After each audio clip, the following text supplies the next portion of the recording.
Hello everyone. आज हम एक हिंदी स्टोरी को ट्रांसलेट करके इंग्लिश सीखेंगे।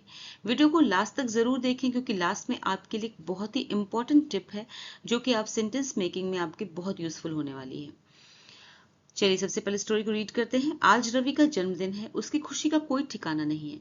वो अपने सभी दोस्तों को आमंत्रित करता है। उसकी माँ उसके लिए बड़ा केक बनाती है। शाम होते ही उसके दोस्त घर आने लगते हैं। वे सब मिलकर खूब खेलते हैं और मस्ती करते हैं। जब केक काटने का समय आता है, रवि देखता है कि उसका दोस्त राहुल चुपचाप बैठा है। रवि उसके पास जाता है और पूछता है, क्या बात है राहुल? राहुल कहता है, मेरे पास तुम्हारे लिए कोई तोहफा नहीं है। रवि मुस्कुराता है और कहता है, तोहफा जरूरी नहीं है, तुम्हारा यहाँ आना ही मेरे लिए सबसे बड़ा तोहफा है। यह सुनकर राहुल रवि को गले से लगा लेता है और बाकी सब दोस्त तालियां बजाते हैं।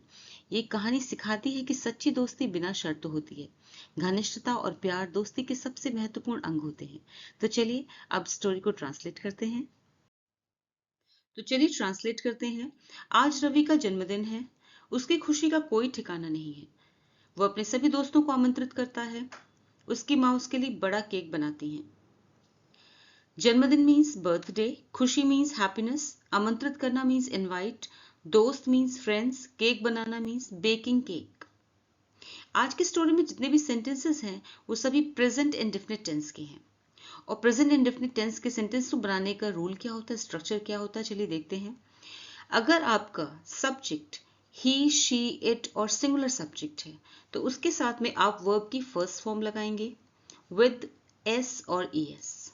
वर्ब की फर्स्ट फॉर्म यूज होगी, साथ में उसके एस लगेगा या फिर ई एस लगेगा और उसके बाद आएगा बाकी का sentence, rest of the sentence उसके बाद आएगा। दूसरा रूल है, अगर आपका सब्जेक्ट आई है, यू है, दे है, वी है या फिर कोई भी प्लूरल सब्जेक्ट है, यानी कि एक से ज्यादा लोग हैं या चीजें हैं, तो ऐसे सब्जेक्ट के साथ में आपकी वर्ब की फर्स्ट फॉर्म लगेगी। लेकिन इसमें अब आपका कोई भी एस या ई एस नहीं लगेगा। वर्ब की फर्स्ट फॉर्म बेस फॉर्म लगेगी बिना एस या फिर ई एस के और उसके बाद आपका आएगा रेस्ट ऑफ द सेंटेंस। चलिए अब सेंटेंस को ट्रांसलेट करते हैं। आज रवि का जन्मदिन है। Today is Ravi's birthday. Simple है। आज मीन्स टुडे, रवि का जन्मदिन है। Today is Ravi's birthday. Next sentence, उसकी खुशी का कोई ठिकाना नहीं है। उसकी खुशी का कोई ठिकाना नहीं है, इसको ट्रांसलेट करेंगे, उसकी खुशी मीन्स हिज हैप्पीनेस। तो यहाँ पे हमारा सब्जेक्ट है हिज हैप्पीनेस। कोई ठिकाना नहीं, अब इसके अकॉर्डिंग हमें वर्ब यूज करनी है। कोई ठिकाना नहीं है कि एक पर्टिकुलर फ्रेज है इंग्लिश में, that is knows no bounds. Knows no bounds, कोई ठिकाना नहीं मतलब उसकी कोई सीमा नहीं है। खुशी की कोई सीमा नहीं है। उसकी खुशी कोई सीमा नहीं जानती, कोई बंधन नहीं जानती। इसलिए यहाँ पे इंग्लिश में फ्रेज है नोज नो बाउंड्स। तो नो के साथ में हमने एस यूज किया है क्योंकि हमारा जो हिज हैप्पीनेस फ्रेज है दैट इज सिंगुलर सब्जेक्ट। ये सिंगुलर सब्जेक्ट है, इसलिए इसके साथ जो वर्ब यूज की है उसमें एस यूज किया है। वो अपने सभी दोस्तों को आमंत्रित करता है। अब यहाँ पे हमारा सब्जेक्ट है ही इनवाइट्स ऑल हिज फ्रेंड्स। वो अपने सभी दोस्तों को आमंत्रित करता है। तो ही है, इसलिए हमने यहाँ पे इनवाइट के साथ में एस का यूज किया। ही इनवाइट्स ऑल हिज फ्रेंड्स, अपने सभी दोस्तों को, ऑल हिज फ्रेंड्स। उसकी माँ उसके लिए बड़ा केक बनाती हैं। उसकी माँ, हिज मदर, यहाँ पे हमारा सब्जेक्ट है हिज मदर। हिज मदर बनाती है को इंग्लिश में कहते हैं बेक्स। उसके लिए बड़ा केक, एक बड़ा केक की इंग्लिश क्या होगी? A big cake. उसके लिए for him, a big cake for him. His mother bakes a big cake for him. यहाँ पे his mother सिंगुलर सब्जेक्ट है, इसलिए इसके अकॉर्डिंग हमने वर्ब में एस यूज किया है। ऑलराइट। शाम होते ही उसके दोस्त घर आने लगते हैं। वे सब मिलकर खूब खेलते और मस्ती करते हैं। जब केक काटने का समय आता है, रवि देखता है कि उसका दोस्त राहुल चुपचाप बैठा है। शाम को इंग्लिश में कहते हैं इवनिंग, मिलकर, टुगेदर, खेलना, प्ले, मस्ती, फन, चुपचाप, क्वाइट। शाम होते ही का मतलब होता है जैसे ही शाम होती है। तो जैसे ही के लिए हम यूज करते हैं as soon as evening falls, as soon as, जैसे ही शाम होती है। As soon as evening falls, falls means शाम होती है। अब इसको ट्रांसलेट करेंगे, उसके दोस्त घर आने लगते हैं। इसके लिए हम यूज करेंगे his friends start coming. His friends start coming to the house. His friends start coming to the house, आने लगते हैं के लिए हमने यूज किया है स्टार्ट कमिंग। अगर हम कहते हैं उसके फ्रेंड्स आते हैं तो हम कहते हैं हिज फ्रेंड्स कम, लेकिन यहाँ पे आने लगते हैं यानी कि आना शुरू कर देते हैं, इसके लिए हम यूज कर रहे हैं his friends start coming to the house. अब देखिए वर्ब हमने रूल के अकॉर्डिंग लगाई, जैसे का स्ट्रक्चर आप ऊपर देख सकते हैं। वे सब मिलकर खूब खेलते और मस्ती करते हैं। They all play together a lot. वे सब मिलकर, वे सब की इंग्लिश होगी दे ऑल। ओके, खेलते हैं की इंग्लिश होती है प्ले। मिलकर टुगेदर, खूब खेलते हैं खूब अ लॉट। वे सब मिलकर खूब खेलते हैं they all play together, they all play together a lot. और मस्ती करते हैं and have fun, and have fun. जब केक काटने का समय आता है, अब यहां पर आपको जब केक काटने का समय आता है तो समय आता है के लिए आप कम यूज नहीं करेंगे कि आता है तो कम यूज करेंगे। इसके लिए आप यूज कर सकते हैं जब के लिए when it's time to cut the cake. When it's time, यहाँ पे हमने इट्स टाइम यूज किया है, समय आता है। When it's time to cut the cake, cake काटने का यानी टू कट द केक। जब केक काटने का समय आता है, when it's time to cut the cake, Ravi देखता है, रवि देखता है, रवि नोटिसेस दैट, की that. Ravi notices, Ravi singular subject है इसलिए इसके साथ नोटिस के साथ हमने एस लगाया है। Alright, Ravi notices that his friend Rahul is sitting quietly. His friend, उसका दोस्त राहुल चुपचाप बैठा है। His friend Rahul is sitting quietly. अब ये सेंटेंस आपका सिंपल प्रेजेंट टेंस का नहीं है, ये है प्रेजेंट कंटिन्यूअस टेंस, जिसकी आपका जो रूल होता है वो होता है subject plus helping verb plus main verb ING form plus rest of the sentence. तो यहाँ पे हिज फ्रेंड राहुल आपका सब्जेक्ट है, इज आपका हेल्पिंग वर्ब है, सिटिंग है मेन वर्ब आईएनजी फॉर्म में, सिट होती मेन वर्ब और उसे हमने आईएनजी फॉर्म में कन्वर्ट किया तो वो सिटिंग हो गया, इसलिए डबल टी हो गया, SITTING सिटिंग। उसके बाद आपका रेस्ट ऑफ द सेंटेंस जो भी आपका बाकी बचा हुआ सेंटेंस है वो आ जाएगा। ऑलराइट, तो ये आपका प्रेजेंट कंटिन्यूअस टेंस का सेंटेंस है, ये लास्ट वाला। ऑलराइट, रवि उसके पास जाता है और पूछता है क्या बात है राहुल। राहुल कहता है मेरे पास तुम्हारे लिए कोई तोहफा नहीं है। रवि मुस्कुराता है और कहता है तोहफा जरूरी नहीं है। पूछता है इंग्लिश में कहते हैं आस्क्स, तोहफा को कहते हैं गिफ्ट, जरूरी नेसेसरी, मुस्कुराना स्माइल। रवि उसके पास जाता है, रवि गोज टू हिम, उसके पास जाता है कि इंग्लिश होगी Ravi goes to him, goes GO उसके साथ में ES यूज किया गया है, रवि क्योंकि सिंगुलर सब्जेक्ट है। Ravi goes to him and asks, और पूछता है, और पूछता है, क्या पूछता है व्हाट्स द मैटर राहुल, क्या बात है Rahul, what's the matter Rahul, what is the matter Rahul या फिर what's the matter Rahul. Next sentence, Rahul कहता है मेरे पास तुम्हारे लिए कोई तोहफा नहीं है। राहुल कहता है, राहुल सेज, राहुल कहता है, एस लगाया देखिए वर्ब के साथ में, राहुल सिंगुलर सब्जेक्ट है। Rahul says I don't have, I do not have, I do not have, I के साथ में डू का यूज किया जाता है। I do not have any gift, कोई तोहफा, कोई तोहफा की इंग्लिश क्या होगी any gift. I do not have, मेरे पास नहीं है, मेरे पास नहीं है कोई तोहफा तुम्हारे लिए, for you, for you. Alright, next sentence, Ravi मुस्कुराता है, Ravi smiles, Ravi smiles, smile में एस यूज किया गया है। रवि स्माइल्स एंड सेज, और कहता है, फिर देखिए एस यूज किया गया है रवि क्योंकि सिंगुलर सब्जेक्ट है। रवि स्माइल्स एंड सेज, तोहफा जरूरी नहीं है, a gift is not necessary, a gift is not necessary. Simple sentence है।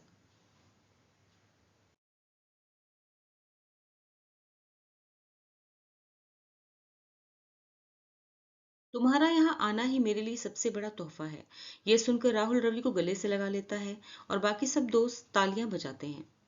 सबसे बड़ा मीन्स ग्रेटेस्ट, सुनकर हियरिंग, गले से लगाना टू एम्ब्रेस और हग, तालियां बजाना अपलॉड और क्लैप।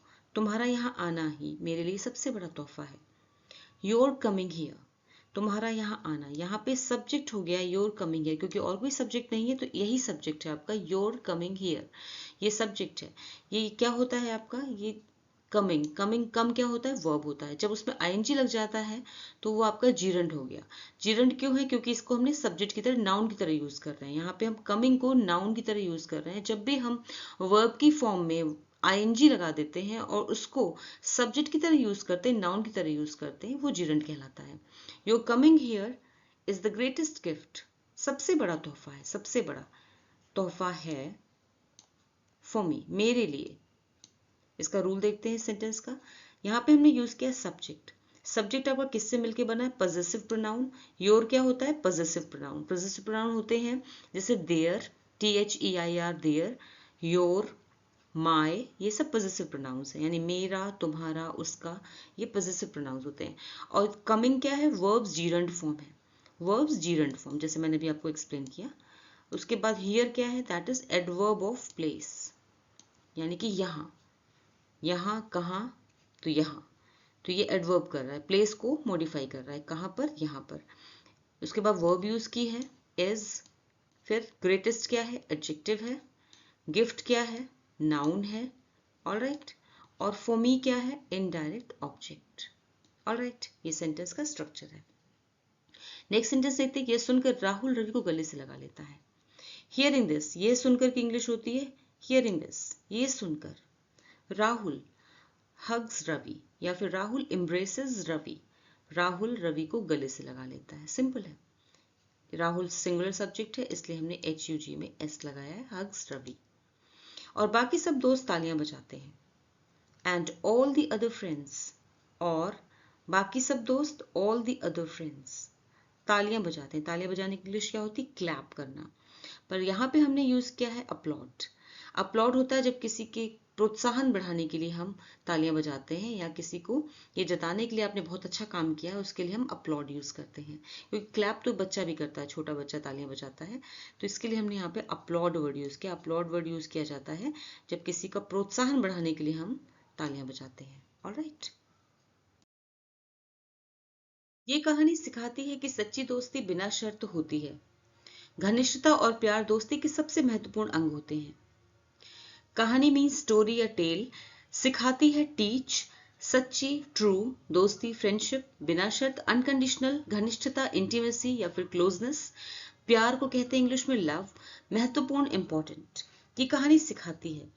दिस स्टोरी टीचेस, ये कहानी सिखाती है, दिस स्टोरी टीचेस की दैट, सच्ची दोस्ती, सच्ची मीन्स ट्रू, दोस्ती means friendship, friendship, true friendship is बिना शर्त होती है means is, unconditional, true friendship is unconditional, बिना शर्त को इंग्लिश में कहते हैं unconditional.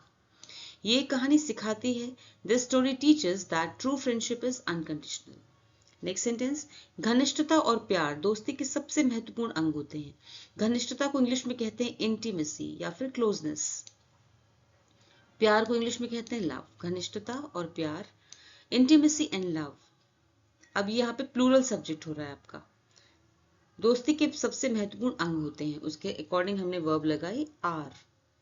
Intimacy and love are the most, सबसे महत्वपूर्ण, द मोस्ट इंपॉर्टेंट, महत्वपूर्ण को इंग्लिश में कहते हैं इंपॉर्टेंट, सबसे को कहते हैं द मोस्ट इंपॉर्टेंट पार्ट्स, अंग मीन्स पार्ट्स, दोस्ती के, ऑफ फ्रेंडशिप, सिंपल है। Intimacy and love are the most important parts of friendship. चलिए बात करते हैं बहुत ही इंपॉर्टेंट टिप की। जब भी हमारा सिंगुलर सब्जेक्ट होता है, जैसे कि ही शी इट या फिर कोई भी सिंगुलर नाउन, तो उसके लिए हम यूज करते हैं वर्ब की फर्स्ट फॉर्म। वर्ब की फर्स्ट फॉर्म यूज करते हैं एस या फिर ES के साथ, और उसके बाद बाकी का सेंटेंस आता है। नॉर्मली जो हम वर्ब्स यूज करते हैं उन सभी में S लगता है ज्यादातर, लेकिन किसी किसी में ES भी यूज होता है। तो जिनमें हम S यूज करते हैं, जैसे कि कुक है, रीड है, राइट, रन, प्ले, लिसन, ईट, ड्रिंक, इन सभी में हम S यूज कर सकते हैं सिंगुलर सब्जेक्ट के साथ। लेकिन ES कहाँ पे यूज करते हैं, चलिए देखते हैं। तो ES यूज करने के लिए आपके लिए क्या पहचानने का तरीका है, उसके लिए ट्रिक है कि अगर आपका जो वर्ब है वो डबल S से एंड हो रहा हो या डबल S से खत्म हो रहा हो, SH से खत्म हो रहा हो, CH से एंड हो रहा हो, X से एंड हो रहा हो या फिर O से एंड हो रहा है, यानी कि वर्ब के जो लास्ट लेटर्स हों उनमें डबल एस हो, SH हो, CH हो, ये X हो या फिर O हो, तो आप समझ जाइए कि आपको ES यूज करना है, S नहीं यूज करना है। एग्जाम्पल से समझते हैं। डबल एस वाला सेंटेंस देखिए, डबल एस में कौन से वर्ड्स आते हैं? The boy crosses the road, cross ऐसा वर्ड है जिसमें डबल एस आ रहा है, तो उसके साथ में हम ES यूज करेंगे। इसी तरह से SH है, SH कहाँ पर है? वॉश में आइए, देखिए वॉश में SH यूज होता है, इसलिए हम ES यूज करेंगे। इस तरह से CH किस में आता है? वॉच। जो भी वर्ड्स ऐसे होते हैं जिनमें CH आ रहा हो, अगर आपकी वर्ब में लास्ट में CH आ रहा है तो आप ES यूज करेंगे। इसी तरह से X वाले वर्ड्स हैं, मिक्स, अगर आपका एक्स आ रहा हो तो आप ES यूज करेंगे। इस तरह से अगर आपकी वर्ब में लास्ट में O आ रहा हो, जैसे कि गो में होता है, जियो गो, तो उसमें आप ES यूज करेंगे। क्लियर है? बच्चे लड़ते हैं और भूल जाते हैं, इस सेंटेंस को कैसे ट्रांसलेट करेंगे? ये सेंटेंस प्रेजेंट इंडेफिनिट यानी कि सिंपल प्रेजेंट टेंस का है। इसे ट्रांसलेट करिए, मुझे कमेंट सेक्शन में भेजिए। कैसा लगा आपको आज का वीडियो, मुझे कमेंट सेक्शन में जरूर बताएं। Thanks for watching the video till the end. फिर मिलूंगी एक और नए वीडियो के साथ। Until then bye bye.